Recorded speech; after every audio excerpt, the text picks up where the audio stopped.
Hi, this is Pauline, reading Virtual Teams, Part 2. Management style. In a traditional setting, managers can communicate and team build informally by chatting to staff they encounter during the day at their desks, before and after meetings, in the staff restaurant. They can observe their staff's habits, skills, strengths and weaknesses. They can engage with them socially after hours and organise team-building events. They can spend a few minutes asking about their family, weekend, holiday plans. Traditional managers can ignore technical tools, such as email and video conferencing, and manage in the traditional way, preparing hard copy handouts for meetings, inviting people to meetings on the day as they consider the agenda. But a virtual manager can't use chance encounters to develop relationships with their staff.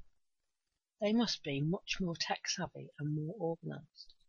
They can't call a meeting on the day, as staff will probably be out and about dealing with business. They need to plan and schedule meetings or contacts in advance, develop and disclose the meeting agenda, and email out briefing information in advance. So the virtual manager must be better at planning and organising their own time and that of their team members. They must be tech-savvy. Effective team building. A traditional manager can build a team by developing personal relationships with each member. They can organise meetings with a social slant, say over lunch or in a restaurant.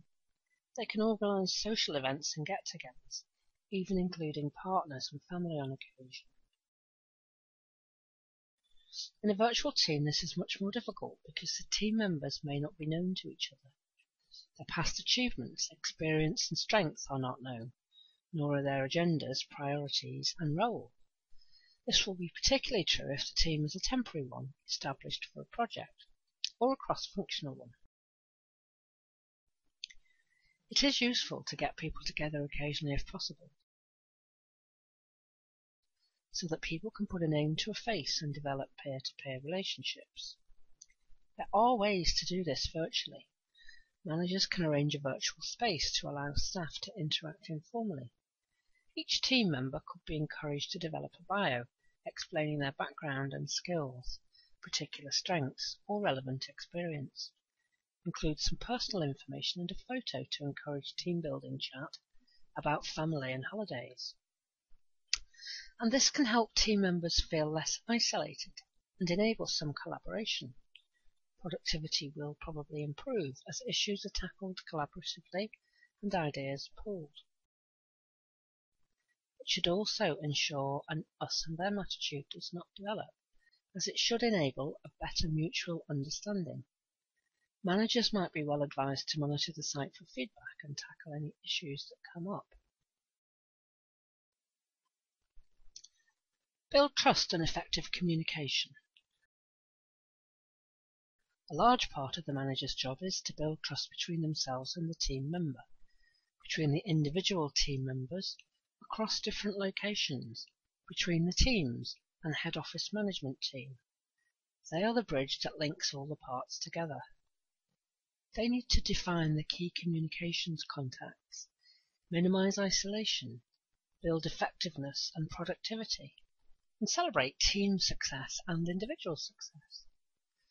Managers need to establish team norms, establish the team culture, work habits, hours worked, develop and disseminate best practice, pace of work, and standards attained.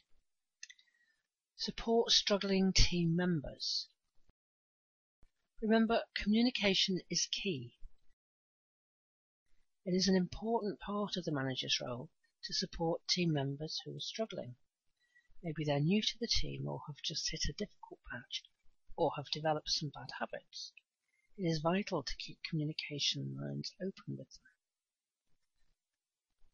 Consider an end-of-day phone call with them each day for a couple of weeks to review the day's events, offer advice and guidance to get them back on track.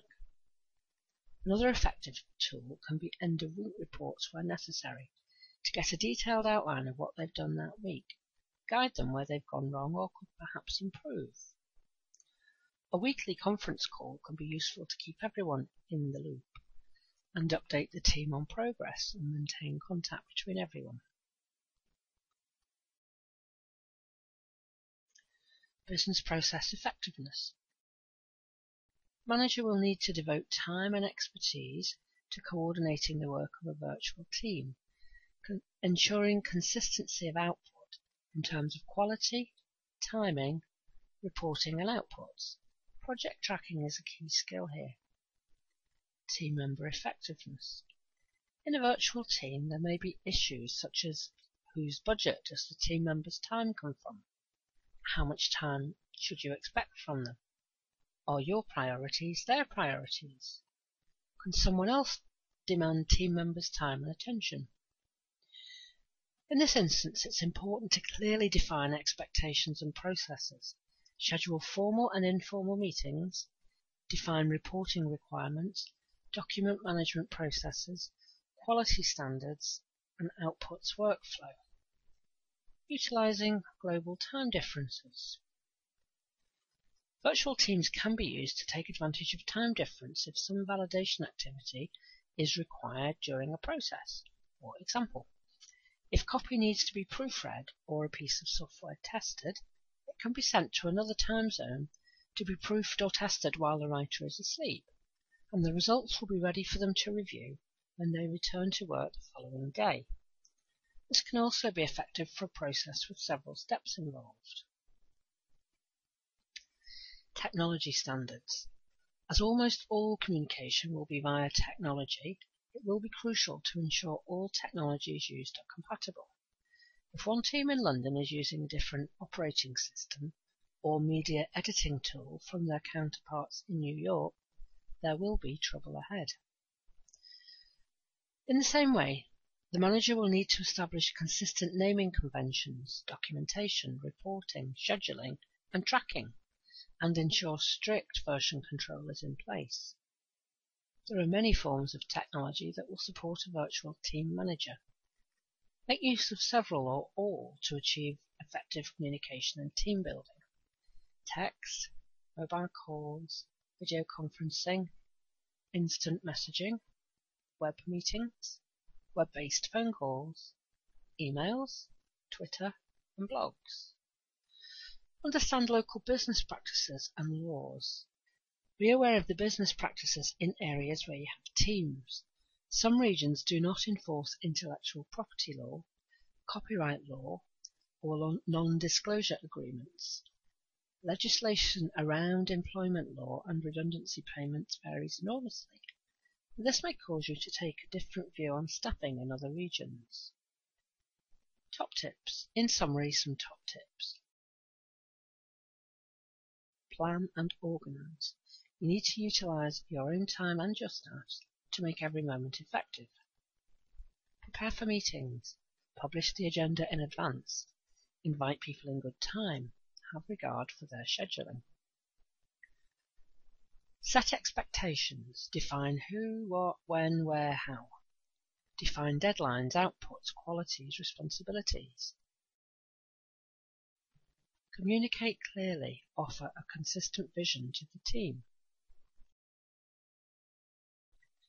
Balance your team using people with complementary skills. Try to have some people on your virtual team who know how the company works.